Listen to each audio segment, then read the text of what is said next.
Welcome to Wonderland, the podcast where I go down the rabbit hole to research things you may be curious about. My name is Amii, and I'll be your guide on this trip to Wonderland.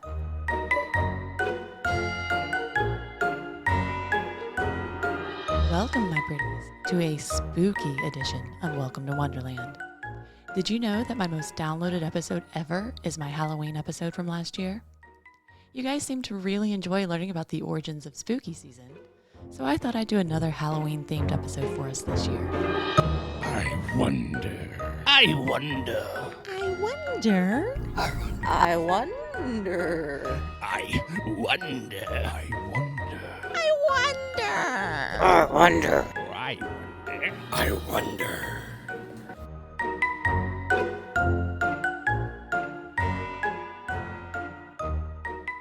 But since we've already learned about the origins of the holiday and the costumes, I thought we'd dive into a closely related rabbit hole.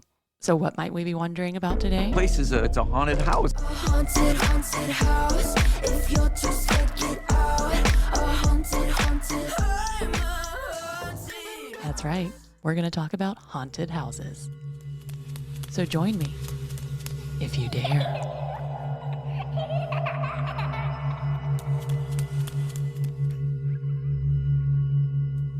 In preparing for this episode, I had the opportunity to talk to three different types of people. People who run haunted houses, people who work at haunted houses, and people who go to haunted houses. And I'm going to share some of what I learned from the experts. But first, let's jump into this rabbit hole and talk about what it is to be a haunted house. It's a spooky, scary house with ghosts and ghouls and monsters. And you're gonna see some scary things and get really freaked out. It's kind of like an adrenaline rush. Usually they have like different rooms and places to go and like people in masks who are gonna scare you. It is a thrill attraction where you go through to be scared. I mean, it's usually put in some sort of an old building, old house or whatever, and it's just all the things that you can think of that scare people, you know? Mm-hmm. Yep. Dim lighting, things jumping out at you. Chainsaws. Yes. It's always chainsaws. A haunted house is a house that is believed to have ghosts or paranormal stuff. Either a place that is full of ghosts or an attraction you go to get scared. For the purpose of this podcast, I'm really talking about haunted house attractions, but I'd like to talk a little about haunted houses in general first. That creepy old house in town that everyone walks quickly past because strange, unexplained things happen there is a common enough trope in media, but it's certainly not limited to movies. Whether you call it a haunted house, a spook house, or a ghost house, these types of buildings have been around for centuries. There's typically some sort of lore about spirits of the deceased who have not passed on to their final resting place. Often, these spirits are thought to have died from violent or tragic events, such as murder, freak accidents, or suicide. Sometimes the houses are supposedly built atop an old burial or on sacred ground. Statistically speaking, most of these supernatural phenomena are typically found to be hoaxes, hallucinations, or environmental effects. Things like cold spots and strange noises are found in many homes and don't necessarily indicate spirits therein. But still, the idea of a place being haunted is something that many people can't totally shake off. In a 2005 Gallup poll, 28% of Canadians, 37% of Americans, and a whopping 40% of Britons believe that houses could be haunted. As a result, there are houses that are believed to be haunted to such a degree that they are well known worldwide. I mean, I think my house is haunted. Mine. But It's not famous. It's Amityville. Yeah. I think what's the one that's in Connecticut? That's the Amityville Horror. I'm pretty sure that's on Long Island. Is it? Oh, Long Island. Whatever. It's supposed to be haunted. I can't think of the name of it. It's the one with like the eye windows. Amityville. And an Amityville horror house. The Amityville house. Yeah, a guy, I think, if I'm remembering correctly, murdered his family with an axe, I believe. I think that's right. Or the hotel that The Shining's based on in Colorado. Mm-hmm. Yeah, that's supposed to be haunted. But you can actually stay there in some of the rooms that are haunted, and people have reported that they've had like ghostly interactions or eerie, spooky things happen to them. That's one that I for sure know about, and it's like really cool and big. There's the Winchester house that was specifically made to have ghosts get lost in there. So there's actually no sense to the house plan. So that's really cool. And then not a house, but a boat. There's the Queen Mary in California where you can go spend the night on there and it's haunted. Do you remember that house that was in New Orleans that was on American Horror Story? It was supposed to be haunted because of all the people that were like tortured and like slaved in the house. So that one's supposed to be really haunted. You know a lot of haunted houses. Yeah. I keep going. Bly Manor, is that real? I don't know if it's real or not, but it's a really good show. Places like the house in Amityville. This is Steve Langford from Newsday. In the handsome village of Amityville, Long Island, one of the area's best-known sites is not a featured exhibit at the local historical society on Ocean Avenue, where on November 13, 1974, 6 members of the DeFeo family were shot and killed by Ronald DeFeo, the eldest son. The infamy of the gruesome murders here fueled by a 1977 book called The Amityville Horrors, a spooky tale of alleged paranormal creepiness inside the home, followed by a horror movie of the same name, and then a steady stream of sordid sequels. Borley Rectory in England. Borley Rectory, in the tiny East Anglian hamlet whose name it bears, was once known as the most haunted house in England. Many people, 5 successive rectors, their wives and families, neighbours and visitors, all apparently saw things there. And the legend lives on. Corvin Castle in Romania. Thank you guys for tuning into Amy's Crypt. Today I am at one of the most stunning and also most haunted castles in the whole of Transylvania, Romania, that is Corvin Castle. I'm going to take you for a look around, go over its ghost stories, and we might even get a chance to do some paranormal investigating a bit later on. The Winchester Mystery House in California. This is William Shatner on the History Channel's The Unexplained series. In San Jose, California, stands one of the largest and most bizarre private residences in the United States. Known as the Winchester Mystery House, this 24,000 square foot Victorian-style mansion contains an astonishing 160 rooms, 17 chimneys, 47 fireplaces, 2 basements, 3 elevators, and more than 10,000 panes of glass. And those are just the ones we know about. But why? The mastermind behind this architectural jigsaw puzzle was Sarah Winchester, the widow of the man who manufactured the Winchester repeating rifle. These places have drawn national and international notoriety due to just the sheer persistence of the stories. So are real-life haunted houses what gave rise to haunted house attractions? When and where do you think haunted house attractions originated? So my first thought, I don't know.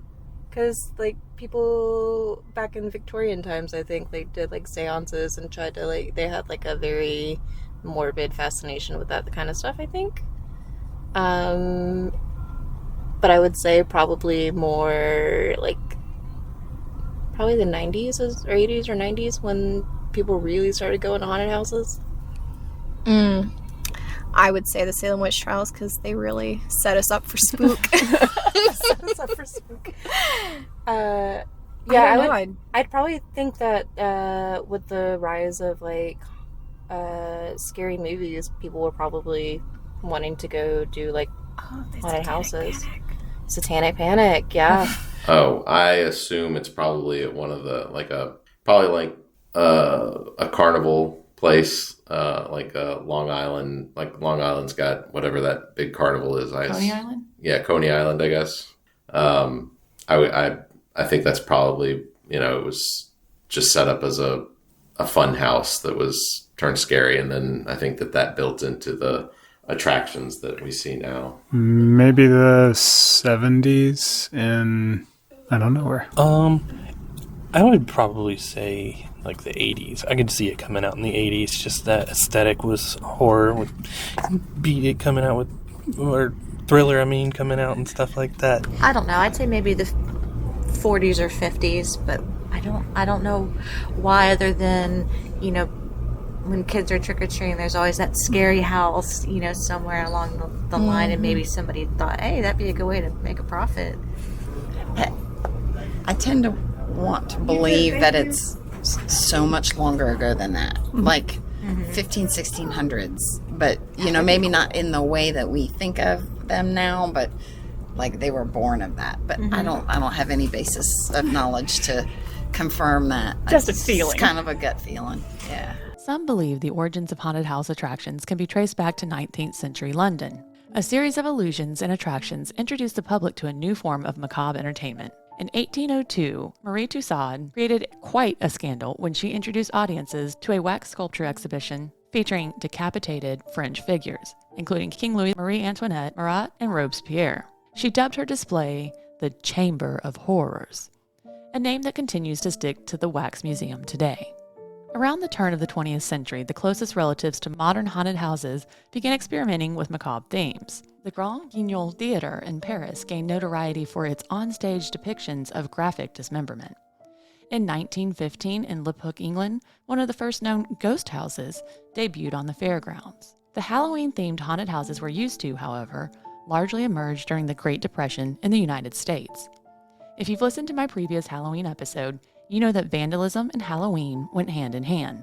If you haven't listened, this is your sign to cue that episode up right after you finish this one. American parents, in an attempt to keep their children from running amok on All Hallows Eve, organized haunted houses and trails to keep them off the streets and under watchful eyes.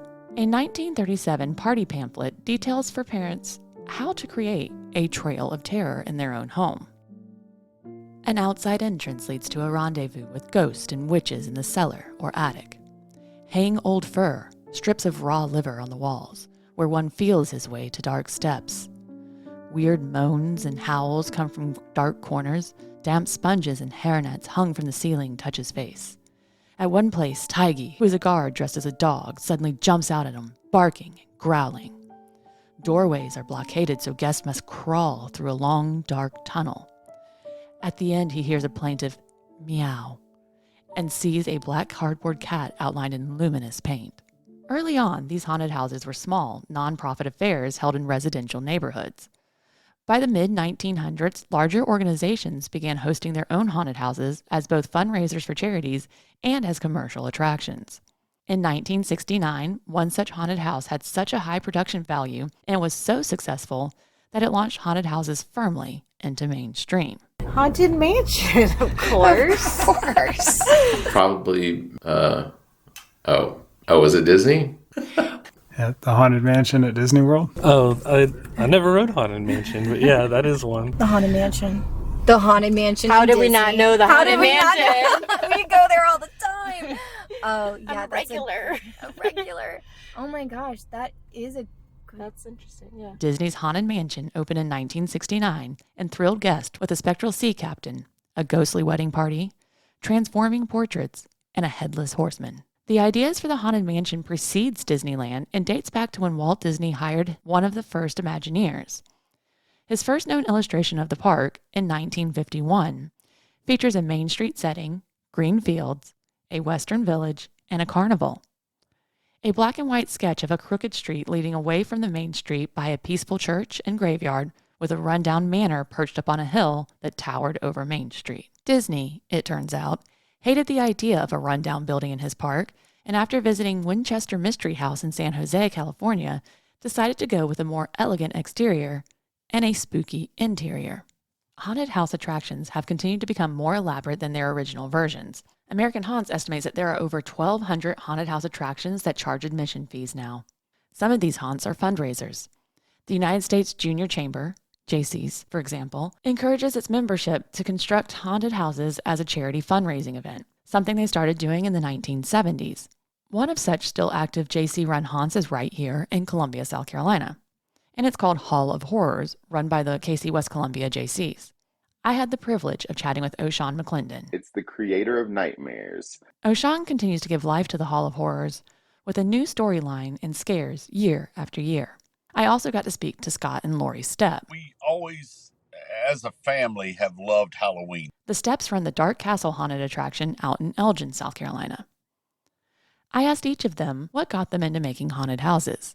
So what got you into making haunted houses? Like what got you there? And I can remember as a young adult, even actually before then, we would always, dress out our yard and stuff. I grew up here in Columbia, and we grew up in a neighborhood called Woodfield Park, and it was mainly retirees and stuff that lived in the military retirees lived in the house, and so we would dress up, me and my brother, and we'd put gravestones and stuff out in our yard and stuff like that.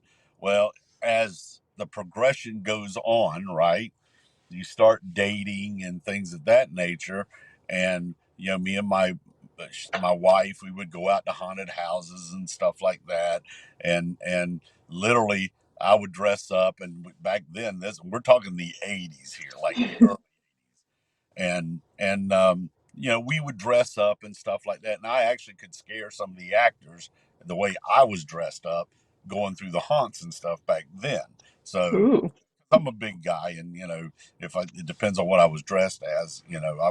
I literally would have people, hey, dude, you need to come here and all this other stuff. Work for us, and anyway. But that's then.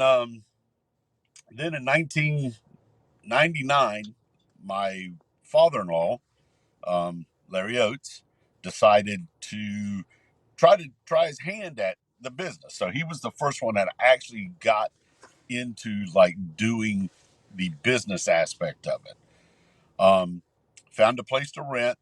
Of course, being part of the family, it was kind of all hands on deck doing stuff, and me with my mechanical background, of course, I did all of the wiring and things of that nature. And if there were any props or anything that needed special attention to, air cannons or something, just anything, then I would take care of it. That would be something I would do. And he ran that for about 6 years. We started in 1999. I think it closed in 2005. So I think 2004, 2005. And he had some health issues and stuff like that. So we just didn't pursue it anymore. Then 2008, I owned my own plumbing business. And in 2008, 2010, the economy tanked. I don't know if Right. you remember Yeah. that. And I told my wife, I said, we really need to kind of supplement our income a little bit. And she goes, okay, what's your thoughts? Hot dog vendor or whatever. I said, well, we were pretty good at the haunted house business. And in between that time, that Larry took we took a hiatus. Her father passed away, and we literally were asked to put together 2 or 3 haunted houses for different things, like Camp Chemo asked us to put together one for them as a fundraiser. I did one out at the lake for a haunted trail. We would do stuff like that. And I told my wife, I said, well, we're pretty good in the haunted house business. Why don't we try to get back into it? So I started researching, trying to find places to do it. My business was on Monticello Road at the time, and I figured Okay. it wasn't a bad area, but it wasn't really a good area to be in. And so I tried Richland County because, that's where we live and everything else. Could not get into Richland County. Richland County just, we'll just say that I couldn't get in there. So Forest Acres, City of Forest Acres, I found a mall, Richland Fashion Mall or Richland Mall, and we set up a temporary haunt there in 2012. Does that sound right? I think Wow. 2012. And big area. I mean, it was 50,000 square feet. It was, Right. we ran 3 different type trails or whatever, shows in there. And then we found a permanent location out in Elgin, South Carolina, in Kershaw County. Great location, great county. I'll be honest with you, was probably one of the best things that ever happened, that could happen. So we all moved out there, and this is our 10th year being in Kershaw County. Purchased the land like August 30th, and literally had 1 month to set up everything. Holy 10 cow. and a half acres, 20,000 square feet worth of warehouse. Just unbelievable how much effort was put into it to knock out everything that way. So what got you into making haunted houses?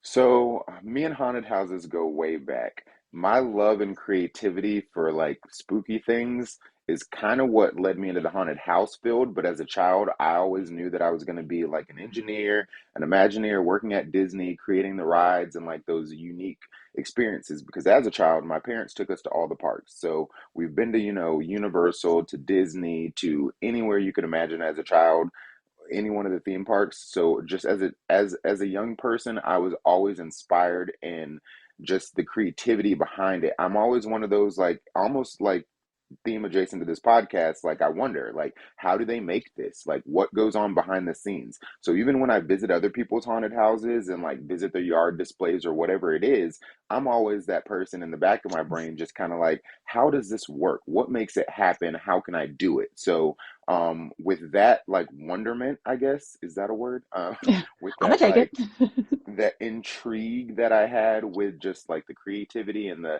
Halloween is almost like an easy access point in the way that like anyone can do it. So you can run to, Walmart or, any of the big box stores and pick up anything that you need to create a unique yard display. Now, we do it on a little bit higher of a level than just going to Walmart, but Yeah.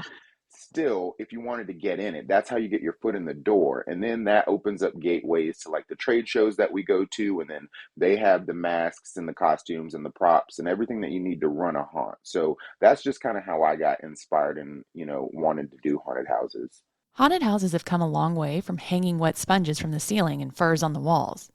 I asked Scott and O'Shawn to talk to me about what goes into creating a haunted house. You give yourself a self-appointed title, I think, at the Hall of Horrors. What is that? It's the creator of nightmares. I hold that dear to my heart because it's true. I love to hear people coming out screaming, raving about how great the show is. And again, we give our actors all the accolades because we're up there all the time. Like I said, I'm about to head up there here shortly. No one will be up there but us building stuff. But until they get there in the afternoons and put on their makeup and their costumes, the house doesn't come alive. So that our actors are number one thing. But yes, creator of nightmares is the title that I love to give myself just because it kind of fits everything. Like I do everything. I can do, from the build to operating to whatever. We have a team that covers everything now at this point, but in the early days it was literally doing everything. So So what makes a good haunted house? So when you're out there in my designing your nightmares, what goes into a good haunted house?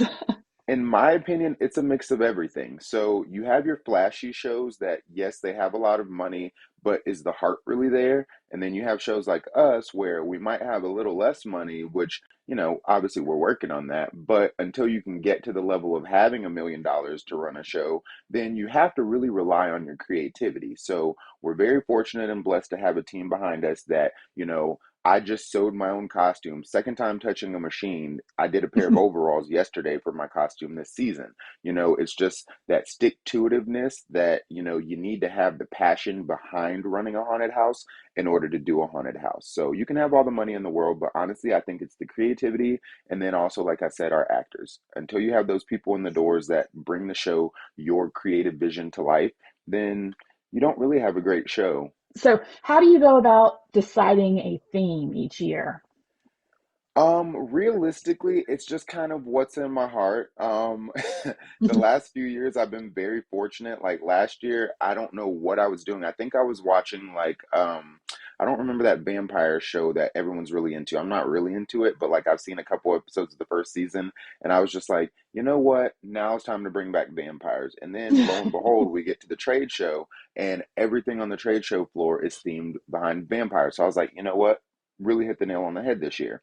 This past season, because again, we start designing the show realistically once we get done in November. So Oh, As much as like I'm tired of haunted houses in the way of like I'm just physically tired, I never get tired of like the creativity behind it. So once we close those doors on the 31st, then it's like, all right, guys, take a week or two off, and then what can we do for next year? So then last year I was like, you know what?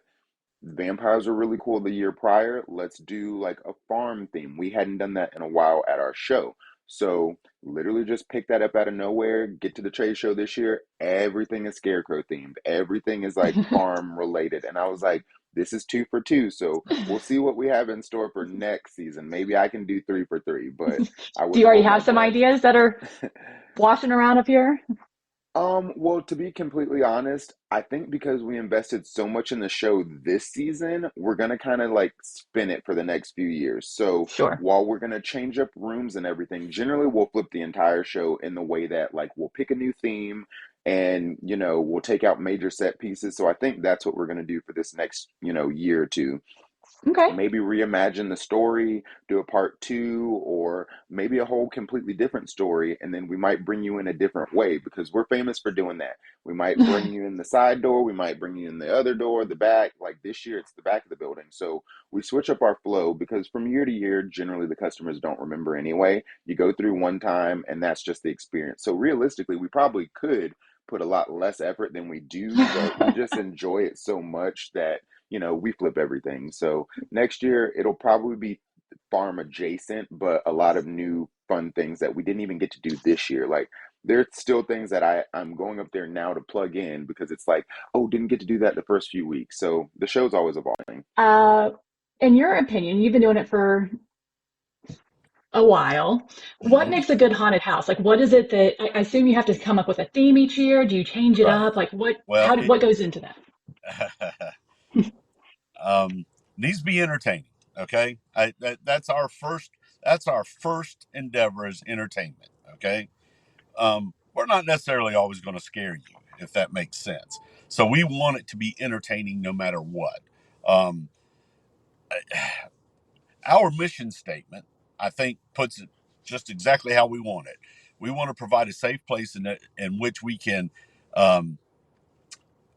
entertain, scare, and or disgust you. And that's the essence of a haunted house. Clearly, it's a ton of work to bring a haunt together that scares and entertains thousands of guests each year. I visited a couple of haunted houses this season and spoke to some people who were waiting in line to experience their turn in the haunted house. As a note, most of these interviews were taken at the Hall of Horrors, and I visited on blackout night. All right, my love. So I got a couple rules for you guys. Is that okay? So as you guys know, you have a bunch of actors in there. Our actors will get really close to you, may even bump into you, but they'll not directly grab you. So they will not touch you. Please do not touch them. Also, please keep all your belongings in your pockets, phone, keys, wallets, all of it. Because they get lost, there are to the end of the night. And unfortunately, we can't stop the whole show for one person, and we can't flip those lights back on until after 11. Also, please, no photography, no photos, no videos, no flashlights, none of it. Usually, we'll have a bunch of these little lights throughout the whole haunt. However, congratulations, this is actually our last blackout night of the season. So hello, how are you guys? All those lights will be gone tonight, and all you guys will have is this little wand. Also, if you guys like it tonight, please come back and see us. We'll be open from now all the way until Halloween for our regular scheduled nights. You'll be able to see all of our regular lighting and all of our regular scenes. It's like almost a whole different show. You actually get to see how much work the team has put in to make it what it is this year. So please come back and see us. Also, we're all nonprofit, so please come back and see us. Also, I know a lot of people get scared. They like to walk backwards. Please keep moving forwards. You guys go backwards, you might run into the group behind you, and it messes up the whole groove I got going on, if you know what I mean. Whenever I send you guys in, you'll make a left and a right. There'll be these 2 little stairs, so just watch your step, okay? Okay. Last but not least, last blackout night, I had someone toss this and break it. So whoever's going first, who is going first? Oh, Nathan. We put the wrist strap on for me. That way we have no other accidents. Nope. Yeah, and that's all the rules I have for you guys, but I have another 30 seconds before I can send you guys in, okay? All right. Which, if you haven't experienced a haunted house like this, it's basically where they turn off all the lights throughout the haunted house, and your group is given a glow stick to navigate your way through the attraction. While you miss out on the subtlety of the storyline when visiting a haunted house on a blackout night, the jump scares are so much scarier. I can't. By the time we were through, my heart rate was in the 160s and my throat was sore from screaming. Yes, that's me being scared repeatedly. For many people, this visit wasn't their first time at a haunted house. I was 5 years old and it was terrifying. Why? 5 years old? I have no idea. My parents were mean. My first one was in Orlando. It was called Horror in Church Street. Well, I've been to more haunted theme parks, I guess like you could say. Carowinds So like type thing? Carowinds, but we used to go to Halloween Horror Nights in Universal in Orlando, and that was fun. Is this your first haunted house? No. So how old were you when you went to your first haunted house? Ours was I was like 9 or 10. And you weren't terrified? I was, definitely. And you? I want to say 13. Okay. I would say 14. So you guys, and so how many have you been to, you think? Recently we actually went to Cayce-West, so we cannot count. 4 or 5. Okay. So if we're gonna count Hall of Horrors, then 2 for me. Because we went to the one like a couple years ago. No, first not of the year, year, but Columbia, yeah. First of the year. So how old were you when you started going to haunted houses? Like 14, maybe. Like 13, 14, 11. Were y'all scared? Yeah. But you still come back and do them? Yeah. Okay. So is this your first haunted house? No. So when did you start going? Oh, in like middle school. I go to like the same ones at home because they're just that scary that I'll go back to them. So this is probably like my 4th like different one. Okay, but you go like every year to a haunted. Yeah. So it's part of your Halloween tradition? Yeah. You went to your first haunted house when you were 6? Yeah. Do you go pretty regularly? Well, not anymore because I'm an adult. But he'll take me my husband will take me every now and then whenever, on my birthday. My birthday's in October, so. Oh, so you're almost a Halloween baby, huh? Yes. How many times do you think you've been to a haunted house? Estimate. 100. Oh, that's a lot. Yeah. But for some, they had never ventured to a haunted house before that night. I spoke with this family after they had gone through the haunted house for the first time.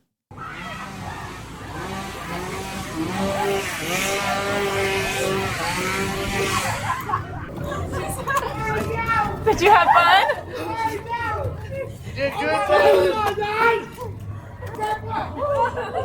Y'all okay?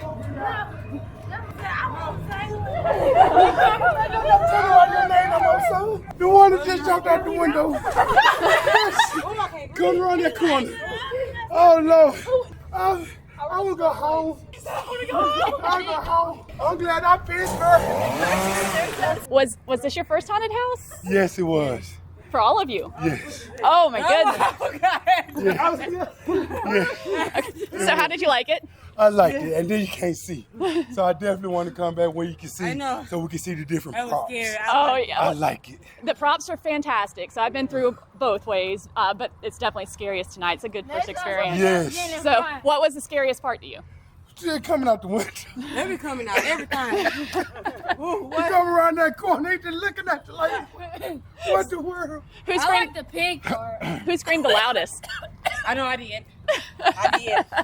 I did! Y'all are all screaming? Yeah. Who held the light? Zayla did. That's why they tried to eat us, cause of him. So that means you were in the front then? Yes. How'd you do? Were you scared? Not even a little? He's scared, he not. He was shaking in his boots. Are you less than 10? Yes. Yeah. So that's pretty scary. Yeah, I don't think I went to my first haunted house till I was like 16 or 17. Yeah. So. And I'm about to be 32 on Halloween. Good Sure. God. Oh, never. Halloween, baby. That's exciting. Yes. So you guys would go back then? Yes, we will. With the lights on. Well, it's Yeah, scary. with the lights, cause I want to see How it. many haunted houses are there? I want to see it. There's even in Columbia there's a bunch. So like there's Is there this another one up here? No, there's one over in Lexington, there's one out in Elgin, there's one I think further out in Chapin. There's a bunch around though. A lot of people do haunted houses. I like this. Yep. Yeah, we gotta come in This one there. raises money for a charity. So there are different ways they do it. Change it tomorrow. So it'll be the same thing. Well, I don't work here. I just visited. But it'll be the same thing, but you'll be able to see it tomorrow. On Thursdays, they do blackout. But when you go through, when the lights are on, you can see all of the stuff. They put a lot of work into it. It's gory and gross. And Yeah, I want to see it with the lights on because I know it's going to be Okay, amazing we gotta with the come back scenes. tomorrow. well, thank you guys for talking to me. You're welcome. I'm glad you had a good time. I asked people eagerly waiting their turn to be scared what they look for in a haunted house. Some people said they appreciate the stories and characters. It's like for like a fun time. Seeing all the different theatrics. Seeing all the people dressed up too. I like it. No, I kind of like seeing everyone like dressed up. It's pretty cool. Gets me in the Halloween mood. Yeah. I'm sure both the Steps and O'Shawn are happy to hear that some people come specifically to experience the story, as they both discussed with me how much work goes into creating that. 9 years old. I specifically remember we were living in Japan at the time, and it was going on my 9th birthday. My dad was in the military, so we were living in Japan, and literally for my birthday, which is in November 8th, I asked for a fog machine, but I asked for it prematurely because Halloween is obviously before November. So that was my birthday gift. My 9th birthday was a fog machine.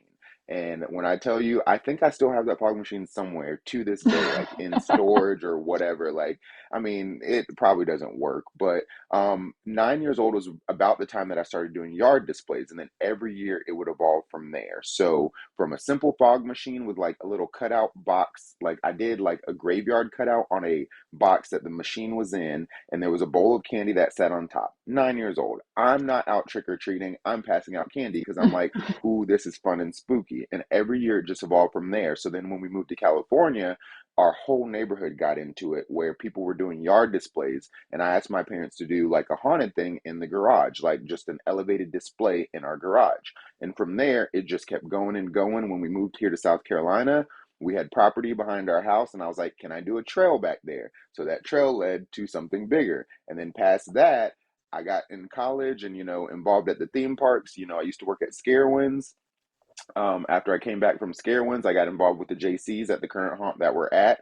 They let me be the creative person there, and it's just been, to the moon since. So I've been doing it forever. I'm 33 now, so 9 years old to 33. It's been a long time. So what is your favorite haunted house that you've ever put together? I'll be very honest, all the years mash up, like doing it for so long, literally, like our actors, I was about to call them the kids again. The actors come and they're like, do you remember this? Do you remember that? And I'm like, to be honest, I remember like the general thing about it, but I don't really remember the rooms because again, we switch up so much every year between the layout, the props, the theme, everything that I would, if I had to put a finger on it, I really enjoyed the Toy Factory year that we did. That was probably one of my like creative, like more free years just because people just like they love a chainsaw, they love a clown. I can't stand clowns in the way that they don't scare me. I just think that they're overdone and played out, but you got to give the customers what they want. So the year we did the Toy Factory, that was probably the most fun just because we got to do clowns, we got to do toys, that was the first year that I ever got on stilts in a costume. It actually popped up in my Facebook memories today, where I was a giant teddy bear on stilts. So like that was probably the most fun year that I can really remember. So out of all the years and all the haunted houses and all the different themes that you possibly have put together, what has been your favorite theme that you put together for a haunted house? Theme? Yeah, like the most favorite thing. You're like, I did this thing. It's awesome. It's very scary. Like I know we went last year and you guys had the clown room, and then you also had that whole trail with the spiders. Clowns are okay. Actually, my dungeon I thought it was the first one that we did fake stone walls, and I built every apparatus, most of the apparatus is in there. I'd say we have a working rack. That rack actually does work. The things that I did in that room were the look to it. The Frankenstein room we just did 2 years ago, which you probably saw last year, very detailed. Everything looks great in there. A Jacob's ladder, the electronics in it and everything else, the noise. It's very good. Butcher Shop, I think, was one of my favorites. Yeah, we do so. That was pretty gruesome. I'm not gonna lie to you. We do so many that it's hard to just nail one down. I mean, and we're constantly changing. We changed. I don't think we changed quite a third this year, but we did change about 25%. And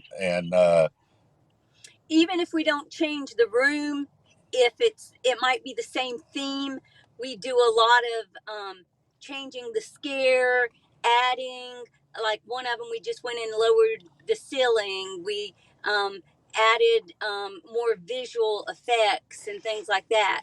And so whether we change half of them every year, we have changed a great deal of what's happening in the scene, or if you really look at it, what's there is the little details that make a difference. Both also agree that the characters and the actors playing them are who really make the haunt come alive. See, with our people is that they own their scenes. These are their scenes. They tell me what they want, how they want. Lori goes through everything about the scares. We get the costuming. We make sure that the characters are right. But to get back to your question, we build and change scenes constantly because we're set up all year long. But we go ghost hunting and camping. We have Thanksgiving together, Christmas, Super Bowl, chili cook-off. So that's why it's almost more like a club, because it's not I'm going to show up and work and then I'll see you next Halloween. It's hey, so-and-so's families, this has happened to them. What can we do? Or, that kind of thing. It's more like a family than it is a paid position. Yes. So you talked earlier about your actors and how they are, crucial to the success of a haunt. How they're not paid, right? Like they're all volunteers? They're not paid. We're not paid as the people that run and operate the haunt. Everyone is a full volunteer and couldn't be more blessed to have the people that we have, because they come back year after year. I've seen faces that have been there longer than I've been there. And like I said, I started in 2009. There are people that show up, they bring their friends with them, like people that also enjoy scaring people. So, we've been very blessed to have the team that we have, and especially in these next few nights, that's crucial. Everyone wants to go out and have a good time for Halloween, but we also need those same people to be in the haunt because, hey, customers are coming to see you. If you're not there, then who's going to scare them? So we just have a very dedicated crew that, a lot of places can't say that even when they pay their people. So where do you get them from then? In the early stages, it was a lot of high school volunteers, and I always call them our kids, even though a lot of them are in their like mid-20s or whatever. We found them, through the high school programs like ROTC or the drama department, or we would barter with schools and be like, hey, if you send out these many kids, then, we'll offer, whether it's a trade-off of some sort, just in terms of promoting their events and things like that. So luckily over the years, a lot of those people have just stuck with us. So it was kind of grassroots at first and still kind of is. We still promote and say, hey, bring a friend, but we've got a lot of return actors. I took the liberty to talk to two actors, Jenny Boland. All right, guys, this is Jenny. Say hi, Jenny. Hi, Jenny. Who used to volunteer at Dark Castle, and Brian. Well, my name is Brian Powell. I'm an actor here at the Hall of Horrors. Who currently volunteers at the Hall of Horror to hear what it was like to be an actor at a haunted house. I started, actually, last year in February, we did our very first Valentine's themed haunt. The haunt is a great place, and I love acting here. So do you build a character, or is there an assignment? Do you build a character? How do you get to that?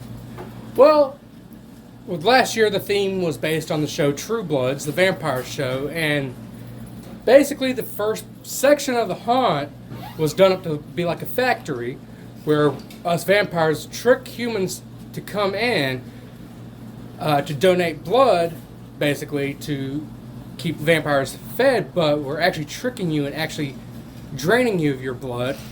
And my character was a vampire who worked in the loading dock, and it didn't take nothing for me to get into my character because I'm really enthusiastic. I'm really good at improvising. In my room, I had a stack of barrels in front of me that I would hide behind. I was given an air chisel to use for effect and scare people. I'd pop out from around the barrel and scare them. Behind me, there was another barrel that was rigged to jump with a hydraulic press type deal at the flip of a switch. I had 2 more barrels that was on the other side of the ones that I was hiding behind. And actually a group that came through, they actually fell back into them because I scared them really bad. And you used to do, you worked at a haunted house? I did, yes. I volunteered at a haunted house approximately 8-9 years ago for a couple of seasons. So what role did you play? Like, was it a character or? I got moved around just about every night. And it really was pretty much wherever they needed me if a volunteer didn't show up. Did you wear a costume? I did. And that changed every night too? That changed every night too, just to kind of, depending on what we were doing. Like a lot of times, they had a thing outside, like a scary clown thing, so I was a scary clown. Or if I was inside, sometimes I worked behind the scenes, so I could wear my normal clothes. And when you're behind the scenes, you're just like banging on things? Yes, banging on things, pulling levers for things to scare people. Yeah. So what was your favorite role to play there? Was it one of the behind the scenes Yep. things? Yeah. What's the most scared you've ever seen anyone? Oh gosh. Really the most scared are, I think, that's coming to mind first are the people that are screaming before anything even happens. Just the anticipation of something going to happen. So it's like nothing has even, they're like in line to start and they're already screaming. That's what comes to mind first. So why'd you do it? Why'd I do it? A lot of my friends were already participating and it just seemed like a lot of fun. Okay. I asked Jenny and Brian what made the guests the most scared, and they agreed it was mostly jump scares that did the trick. The haunts work hard to include jump scares, and honestly, that's what a lot of guests said they were looking forward to. I like being scared. I like scary movies, like stuff like that. Like a lot of jump scares, and I feel like if it's dark, like you don't know what's coming next. Dark hallways where you don't know what's gonna come at you next. Yeah, someone's jumping out at you. It's not fun. Yeah. Oh, we love the scare. We just love being scared. We love watching Halloween's them our freak favorite out. time. Yes. Who screams the loudest? And of course, we can't talk about a haunted house without talking about the chainsaw. What is it that you really, really look forward to in a haunted house? Like, what's the peak? You're like, if it's not there, I'm out. I don't want it. Chainsaw, of course. Yeah. Chainsaw. But all of them, always, the chainsaw. Why is there always a chainsaw? Well, and my joke is I'm not scared of a chainsaw at a haunt because I know it doesn't have a chain on it. I always say I want to get a weed eater, a gas-powered weed eater, because you'd never know if that string was on there or not. And that would really freak me out if somebody came after me with that. Well, the chainsaw is a dangerous tool. It really is. And and it's so compact and mobile and can cause so much damage that it is something and loud. It's just that noise of something loud starting up behind you, and it's coming and it's expected now. Every haunt has to have them. It's almost it's a way that it's almost anticlimactic. Even though chainsaws don't scare me, if you go through a haunt and you're leaving it and you don't hear a chainsaw start up, it's almost anticlimactic. Did you really end that haunt? Yeah. Wait, is it over? Because no one chased me with the chainsaw, so I'm not sure if I'm done. So this is at y'all's haunted house each time that I've been, and actually every single haunted house I've been to. Why the chainsaw?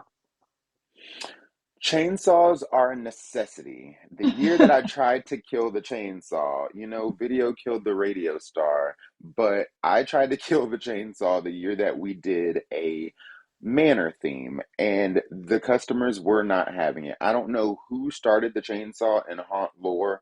That's maybe a question that you can ask for a later podcast, but whoever brought the chainsaw to Halloween honestly did a huge service, but a huge disservice. Because again, the year that I tried to get rid of it did not happen.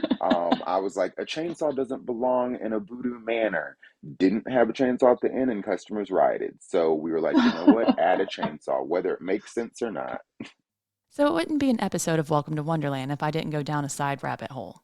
It turns out that I didn't have to go very far, and there wasn't a whole lot to it. Chainsaws as a part of the attraction were a direct result of the Texas Chainsaw Massacre movie coming out in 1974. Haunts quickly learned that guests liked living parts of their favorite horror movies in a safe way.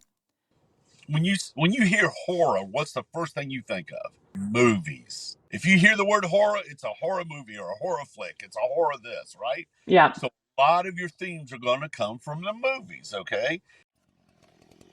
And being chased by a crazy person wielding a chainsaw is a climactic end to any haunted house.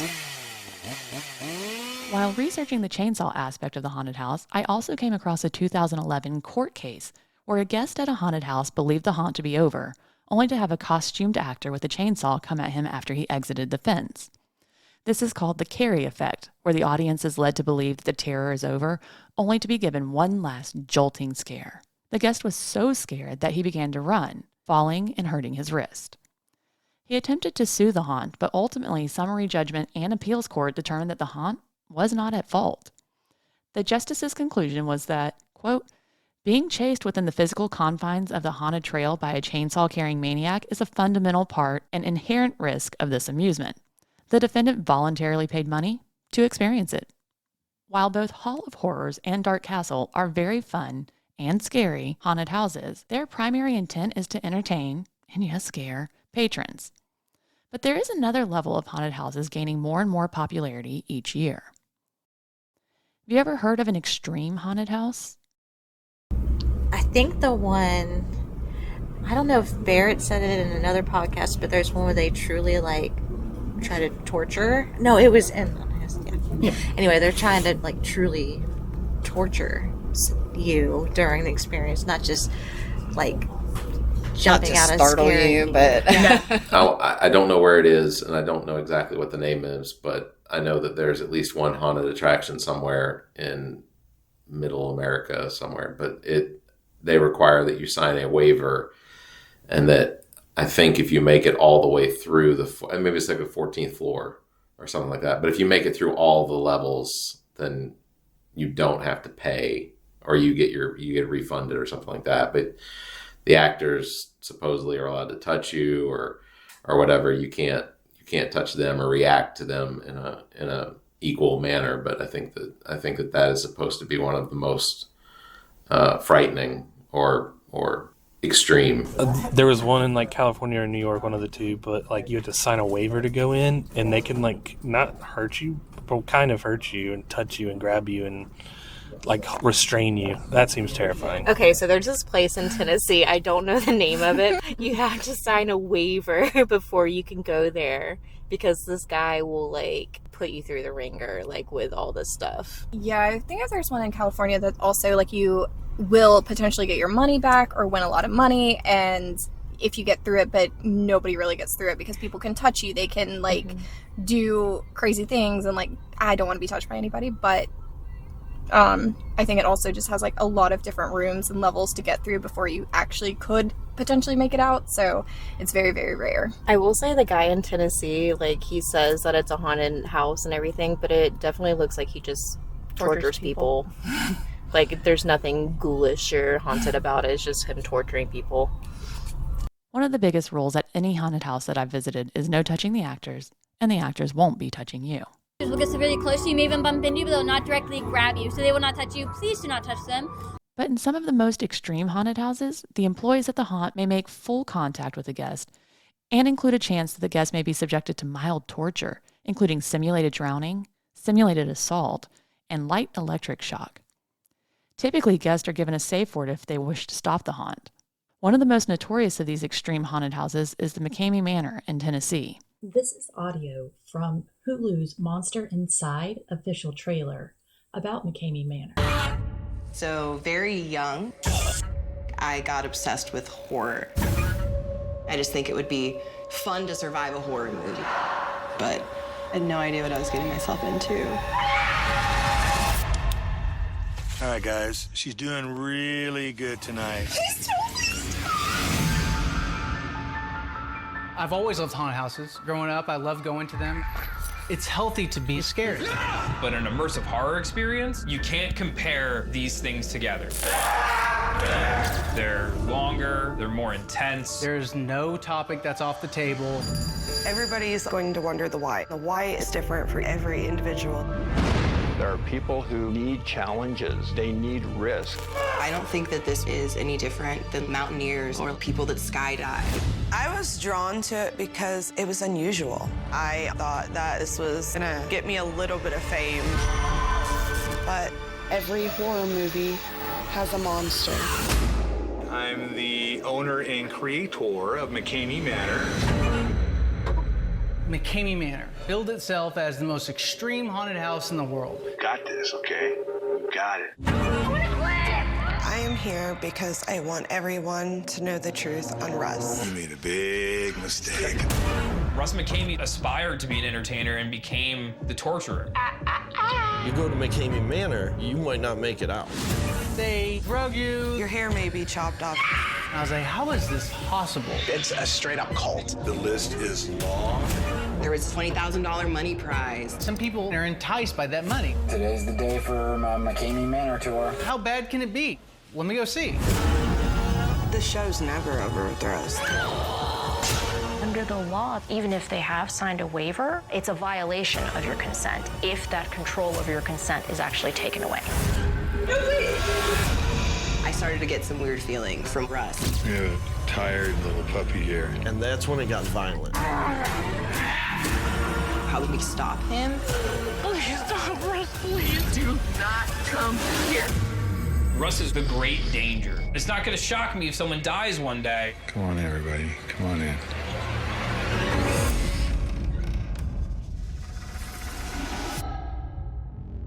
Guests are required to fill out an application, sign a waiver, and have a note from a doctor saying that they're capable of doing it. They actually didn't even have a safe word until 2017. The tour doesn't cost anything and takes about 4 hours. The proprietor is so sure that no guest can make it to the end that he offers a $20,000 prize to anyone who can. As of October 2023, no one has won that prize. Another extreme haunted house is Blackout, which has versions in LA, Chicago, Miami, and New York. Blackout was created by Josh Randall and Christian Thor in 2009 out of frustration that it was growing increasingly more difficult to be scared. At Blackout, participants must sign a liability waiver prior to entering, and like McCamey Manor, actors are allowed to touch the visitor. The attraction's features differ depending on the location and will change over time to avoid participants predicting what will occur. At the start of the event, a performer may ask participants about their worst fears, which they will use to tailor the event to make it more frightening. Guests are sent in individually and are not allowed to speak. These extreme-type haunted houses are not without controversy, however, with many people thinking that they go too far. Haunted houses have become such a popular Halloween event that many haunts have found themselves venturing into other seasons and holidays also. All right, we keep in contact with our volunteers year round. All right, and as a haunt, we actually this is a facility that we're trying to make profitable. Okay, so therefore it needs to generate. I hate to say it, generate money to hold its own all year round. So we do Be My Zombie Valentine. We also did this past year Camp Terror, which is an overnight escape and torture experience. Be My Zombie Valentine is where couples compete against other couples, and it always sells out. And I know it's more and more common now. So haunted houses, actually I have more information I need on this. So haunted houses, though, as a haunt, were a Halloween thing. But now we're seeing, My Haunted Valentine or haunted Christmas things. Is that something that the Hall of Horrors does too? Or are you guys strictly a Halloween haunt? We've been strictly a Halloween haunt for the longest time. I think 2 seasons ago was the first year that we ventured out into Valentine's. We tried it again this past year. Honestly, just with our customer base, it's not really something that, other than us having some more fun in the off season, it's not really a beneficial thing to our bottom line. We were thinking about doing a Christmas show this year just because we've never tried that either. Maybe just because we've done so well this October. Anyone that missed it or wants to come back out in December, we are tentatively planning a December show. So, I mean, you can go on hallofhorrors.org or our Facebook or whatever and see if we actually do it. Don't hold my feet to the fire on that one, but Sure. we would love to do a Christmas and again a Valentine's show in February. Wonder why no one does like creepy Easter bunnies. Like it's really just Christmas and Valentine's. What's crazy Night. is I have seen people they do all the seasons. So like Okay. they'll do Midsummer Scream, they'll do, Easter. Like there's one famous haunt, Dark Hour in Texas, and that's a really good friend of mine, Alan Hops, owns it, and they do every season you can imagine. Like they're a witch themed haunt, so they'll come up with some kind of folklore about witches based on the season, and then they'll do, like I said, Valentine's, Thanksgiving, Christmas. Like they are a year-round haunted attraction. Okay. Well, that's all I have for today. If you're in Columbia, South Carolina, be sure to check out Dark Castle Haunted Attractions, details at darkcastlesc.com, and the Hall of Horrors. I would just say if you're in the Columbia, South Carolina area or you like to travel, come and visit us, Hall of Horrors. We're hallofhorrors.org. We're on Facebook, Instagram, all the social medias. Thank you to Scott, Lori, O'Shawn, Jenny, Brian, and everyone who I spoke to at the haunted houses. Until next time, be creepy, be spooky, and stay curious. The Welcome to Wonderland podcast is copyrighted by Amii and is part of Big Media. This podcast was recorded at the podcast studio at GOT Sound Studio in Lexington, South Carolina. Any thoughts or opinions expressed as part of this production are those of the host unless otherwise indicated. Subscribe to this podcast wherever you get your podcasts. Please follow, like, and share this podcast. Find us at Facebook at Welcome to Wonderland the Podcast and on X, the app formerly known as Twitter, at Wonderland_pod. Check out behind-the-scenes moments and other videos on TikTok at Wonderland Pod. And finally, check out pictures, additional information, and go further down the rabbit hole on our website at www.wtwlpod.com. To submit corrections, additional information, or requests for episodes, please email the host at welcometowonderlandthepod@gmail.com. Would you do that? Yeah. There's one in Tennessee. It's not that far. Well, maybe I'll find It's free. And if you make it, you get $20,000. Shut up. They'll pay you $20,000 if you make it? Mm-hmm. But no one's ever made it. I don't understand. It doesn't make any sense. I mean, it's not even that it's not even that I'm boastful, that I'm not afraid. It just... Well, that's the one. It's got light torture, simulated assault. They do the waterboarding. So you have to fill out an application. You have to sign a 40-page waiver. You have to have a note from your doctor saying that you are physically fit enough to handle this kind of task. Okay. It's 4 hours long. And once you're done, you get $20,000. But no one's ever done it. I don't know if they exclude certain people, like Navy SEALs or whatever, from being able to go, because I feel like clearly there are some people who receive much worse for a living. Yeah. It seems like they could probably make it through and get an extra $20,000.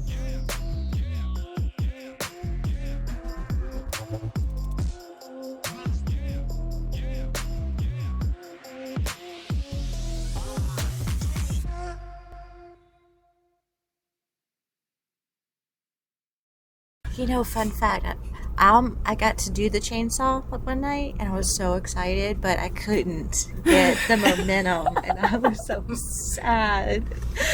Just come chasing at people. Yeah, I was just making the noise.